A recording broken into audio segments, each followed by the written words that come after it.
ఒక breaking news చూస్తున్నాం. పోలీసుల అదుపులో ఉన్న చేబ్రోలు కిరణ్ పై వైసీపీ నేత గోరంట్ల మాధవ్ దాడికి యత్నించాడు. ఎస్పీ కార్యాలయంలో పోలీసుల ముందే అనుచరులతో కలిసి గోరంట్ల మాధవ్ దాడికి యత్నించాడు. ముందుగా వేసుకున్న ప్లాన్ ప్రకారం కిరణ్ తరలిస్తున్న వాహనాన్ని ఫాలో అయిన మాధవ్ పోలీసు వాహనాన్ని అడ్డుకుని కిరణ్ పై దాడికి యత్నించాడు. అడ్డొచ్చిన ఎస్పీ ఆఫీసులో ఎస్కార్ట్ పై గోరంట్ల మాధవ్ చేయి చేసుకునే ప్రయత్నం కూడా చేశాడు. అప్రమత్తమైన పోలీసులు గోరంట్ల మాధవ్ను అనుచరులను అదుపులోకి తీసుకున్నారు.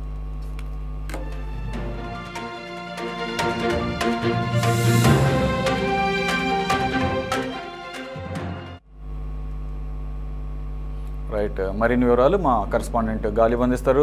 గాలిబు, మనం ఆల్రెడీ చూసాము టీడీపీ చర్యలు తీసుకుంది తన కార్యకర్త అయినటువంటి అలాగే సైబర్కి సంబంధించినటువంటి సోషల్ మీడియాను చూస్తున్నటువంటి చేబ్రోలు కిరణ్ అనుచిత వ్యాఖ్యలు చేశారని చెప్పేసి జగన్మోహన్ రెడ్డి భార్య పేరు మీద ఆయన్ని సస్పెండ్ చేశారు. అలాగే పోలీసులు కూడా అరెస్ట్ చేసిన నేపథ్యంలో అసలు గోరంట్ల మాధవ్ వారి కస్టడీలో ఉన్నప్పుడు, పోలీస్ కస్టడీలో ఉన్నప్పుడు ఏ విధంగా దాడికి యత్నించాడు, ఎక్కడ జరిగింది ఇది?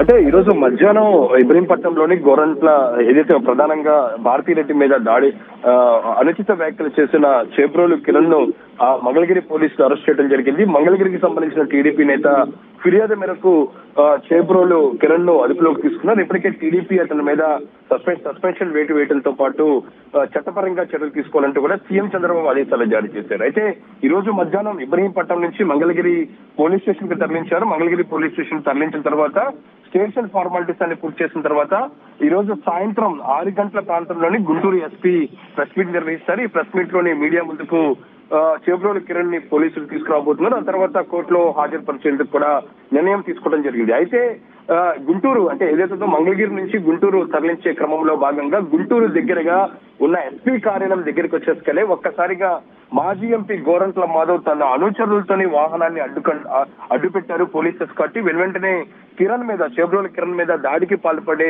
ప్రయత్నం చేశారు. ఇందులో పోలీసులు కూడా నేపథ్యంలో పోలీసులు కూడా దాడికి యత్నించినట్లుగా మనకి స్పష్టంగా తెలుస్తుంది. విజువల్స్ కూడా స్పష్టంగా చూసుకోవచ్చు. ఏదైతే ఉందో పోలీస్ ఎస్కార్ట్ వెహికల్ ముందు ఈ ఘటన చోటు చేసుకోవడం జరిగింది. ఎస్కార్ట్ వెహికల్ ఆపటం, ఆ తర్వాత కిరణ్ మీద దాడికి ప్రయత్నించడం, విధుల్లో ఉన్న పోలీసులపై కూడా దాడి చేసే ప్రయత్నం గోరంట్ల మాధవ్ చేయడం జరిగింది. వెంటనే పోలీసులు నివారించే ప్రయత్నం చేశారు. తర్వాత తీవ్ర స్థాయిలో వాగ్వాదం చోటు చేసుకోవడం జరిగింది. మొత్తం ఈ ఘటనలోని మాధవ్ తో పాటు మరో 4 అనుచరులు కూడా పాల్గొన్నట్లుగా పోలీసులు గుర్తించారు. ఒక వెహికల్, వైట్ కలర్ వెహికల్ లోని వీళ్ళు రావడం జరిగింది. మంగళగిరి నుంచి, అంటే ముందు నుంచి కూడా అనుకున్న ప్లాన్ ప్రకారం మంగళగిరి నుంచి కూడా కిరణ్ ఏ సమయంలోనే బయలుదేరుతారో ఆ సమయాన్ని గుర్తించి అక్కడి నుంచి కూడా ఫాలో అయినట్లుగా తెలుస్తుంది. భారతీరెడ్డి మీద అనుచిత వ్యాఖ్యలు చేసిన కిరణ్ పై దాడి చేస్తామంటూ కూడా ఇప్పటికే గోరంట్ల మాధవ్ హెచ్చరించడం జరిగింది. కిరణ్ అంతు చూస్తామంటూ కూడా గోరంట్ల మాధవ్ బెదిరించారు. ఇందులో భాగంగానే కిరణ్ ను మంగళగిరి నుంచి కూడా గుంటూరు తరలిస్తున్న నేపథ్యంలోనే ఈ ఘటన చోటు చేసుకోవడం జరిగింది. గుంటూరు వరకు పోలీసు వాహనాన్ని మాధవ్ వెంబడించారు.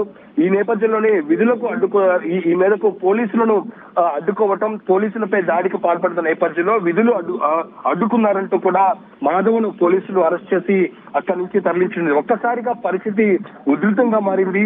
ఏదైతుందో ప్రధానంగా అనుచిత వ్యాఖ్యల కేసులోని కిరణ్ ను అదుపులోకి తీసుకున్న పోలీసులు పూర్తి పకడ్బందీతోని మంగళగిరి నుంచి కూడా గుంటూరు తరలిస్తున్నారు కోర్టులో హాజరుపరిచేందుకు. ఈ క్రమంలో ఒక్కసారిగా ఒక వెహికల్ తోని, వైట్ కలర్ వెహికల్ తోని తన అనుచరులతోని మాజీ ఎంపీ గోరంట్ల మాధవ్ అక్కడికి రావటం, రోడ్డు మీద వెహికల్ ను అడ్డుకోవటం, వెంటనే దాడికి పాల్పడే ప్రయత్నం చేసేస్తూ ఒక్కసారిగా పోలీసులు కూడా షాక్ అయ్యారు. వెంటనే నివారించే ప్రయత్నం చేశారు. ఆ తర్వాత గోరంట్ల మాధవ్ ను బలవంతంగా అదుపులోకి తీసుకున్న పోలీసులు అక్కడి నుంచి ప్రస్తుతం తరలించి అరెస్ట్ చేయడం జరిగింది. ప్రధానంగా చేబ్రోలు కిరణ్ అరెస్ట్ చేసిన నేపథ్యంలో, దాడికి యత్నించిన నేపథ్యంలోని మాధవ్ పై కూడా పోలీసులు కేసు పెట్టబోతున్నారు. నిధుల్లో ఉన్న పోలీసులు అడ్డుకోవటం, దాంతో పాటు ఒక ముద్దాయి అంటే కేసులో ఉన్న అరెస్ట్ అయిన వ్యక్తికి సంబంధించి దాడికి యత్నించడం లాంటి పలు సెక్షన్లకు కూడా కేసులు పెట్టే అవకాశాలు స్పష్టంగా కనపడుతున్నాయి. అయితే ప్రభుత్వం మాత్రం ఎవరైనా సరే నోటి దురుసుతోని దాడికి పాల్పడితే ఖచ్చితంగా అరెస్ట్ చేస్తామంటూ కూడా హెచ్చరికలు జారీ చేసింది. ఆ క్రమంలోనే టీడీపీ నేతగా ఉన్న, క్రియాశీలకంగా ఉన్న టీడీపీ నేతగా ఉన్న చేబ్రోలు కిరణ్ లాంటి వాళ్ళు కూడా ఇతరులపై, ప్రధానంగా మాజీ ముఖ్యమంత్రి సతీమణిపై కూడా అనుచిత వ్యాఖ్యలు చేసిన నేపథ్యంలో వెంటనే ప్రభుత్వం స్పందించింది, కేసులు నమోదు చేసింది, అరెస్టు చేసింది, మరి కాసేపట్లో కోర్టులో హాజరుపరుస్తుంది. అయితే గతంలో కాకుండా, గత ప్రభుత్వ వ్యవహారాల్లో కాకుండా ప్రస్తుతం భిన్నంగా ఎవరైనా సరే, ఏ పార్టీ అయినా సరే వ్యాఖ్యలు చేసినా, లైన్ క్రాస్ చేసినా ఖచ్చితంగా చర్యలు తప్పవంటూ కూడా ముఖ్యమంత్రి హెచ్చరిస్తూ ఉన్నారు. ఆ క్రమంలోనే అందులో భాగంగానే చేబ్రోలు కిరణ్ చేసిన వ్యాఖ్యలపై కూడా ప్రభుత్వం కూడా సీరియస్ గా వ్యవహరించి కేసు పెట్టాలంటూ కూడా ముఖ్యమంత్రి ఆదేశించారు. అదే పోలీసులు ప్రభుత్వం అయినా సరే పార్టీలతో సంబంధం లేకుండా ఎక్కడ ఎవరిపై కూడా ఎటువంటి లేకుండా పూర్తి స్థాయిలో చట్టం తన పని చేసుకుంటూ పోతుంది అనేది మాత్రం కూటమి ప్రభుత్వం చెప్తుంది. అదే దారిలోనే చేబ్రోలు కిరణ్ అరెస్ట్ చేయడం, ఆ తర్వాత కోర్టులో హాజరుపరుస్తున్న క్రమంలోని మాధవి ఒక్కసారిగా రావటం, దాడికి యత్నించిన నేపథ్యంలో పోలీసులు కూడా ఈ అంశాన్ని చాలా సీరియస్ గా తీసుకున్నట్టుగా తెలుస్తుంది. ఈ నేపథ్యంలోనే పోలీసుల విధులను అడ్డుకోవటం, దాంతో పాటు దాడికి పాల్పడే ప్రయత్నం చేసిన నేపథ్యంలో ప్రస్తుతం మాధవ్ తో పాటు మరో 4 అనుచరులను కూడా పోలీసులు అదుపులోకి తీసుకుని ఇప్పుడు స్టేషన్ కి తరలించడం జరిగింది. పరికాసేపట్లోనే పోలీసులు కోర్టులోని చేబ్రోలు కిరణ్ కూడా హాజరుపరచబోతున్నారు. గాలిబ్, ఇది యాక్చువల్గా పోలీసుల యొక్క వైఫల్యంగా ఎందుకు భావించకూడదు? ఒక పక్కన వార్నింగ్ ఇచ్చారంటున్నారు. వార్నింగ్ ఇచ్చినట్లుగానే వెహికల్ను ఫాలో అవుతూ పోలీసుల అదుపులో ఉన్నటువంటి వ్యక్తిని పోలీసుల ముందే ఈ రకంగా దాడి చేయడం, అది కూడా గోరంట్ల మాధవ్, ఒక అద్భుతమైన ట్రాక్ రికార్డు ఉన్నటువంటి వ్యక్తి. ఆ క్యాండిడేట్ ఏ రకంగా ఎంపీగా ఉండి ఏ రకంగా అదే సోషల్ మీడియాలో ఏ రకంగా అతను మొత్తం కూడా బట్టలు విప్పదీసి ఏ రకంగా ఒక అమ్మాయిని వేధించాడో మనం చూసాము. చర్యలు లేవు. ఇప్పుడు ఇదొకటే కాదు, నేను కాసేపటి క్రితం చూశాను లోకేష్ మీద కూడా. ఆయన లోకేష్ను పట్టుకొని ఆడవారేమో అక్క అంటారంట, మగవాళ్ళు బావ అంటారంట. మరి దానికి అర్థం ఏంటో తెలియదు. ఇది ఏ నేపథ్యంలో మాట్లాడుతున్నాడు? జగన్మోహన్ రెడ్డి గారు సత్యసాయి జిల్లాకు వెళ్ళిన క్రమంలో హెలికాప్టర్ మీద దాడి విషయానికి సంబంధించి పోలీసుల వైఫల్యం, ప్రభుత్వం యొక్క ఇది అశ్రద్ధ, జగన్మోహన్ రెడ్డి గారికి సెక్యూరిటీ కల్పించడంలో, ఆయనకి జెడ్ ప్లస్ సెక్యూరిటీ కల్పించడానికి ఈయన కొత్తగా డిమాండ్ చేస్తున్నాడు. ఈ మనిషికి తెలియని కూడా తెలియదు. ఆల్రెడీ ఆయన ఎక్స్ సీఎంగా ఉండి జెడ్ ప్లస్ కేటగిరీ దీంట్లోనే ఉన్నాడు. రెండో పాయింట్, మినిస్టర్గా ఉన్నటువంటి లోకేష్కి అసలు జెడ్ ప్లస్ కేటగిరీ సెక్యూరిటీ ఎందుకు అంటున్నాడు? అసలు వీటన్నిటిని దృష్టిలో పెట్టుకొని పోలీసులు ఇంత జరుగుతున్న పోలీసులు ముందుగా ఇటువంటి వ్యక్తి మీద ఒక కన్నేసి ఉంచాల్సింది పోయి వీళ్ల ముందే అతని మీద, వాళ్ళ కస్టడీలో ఉన్న వ్యక్తి మీద ఈ రకంగా దాడి చేస్తున్నారంటే ఖచ్చితంగా పోలీసుల వైఫల్యం అనిపిస్తుంది.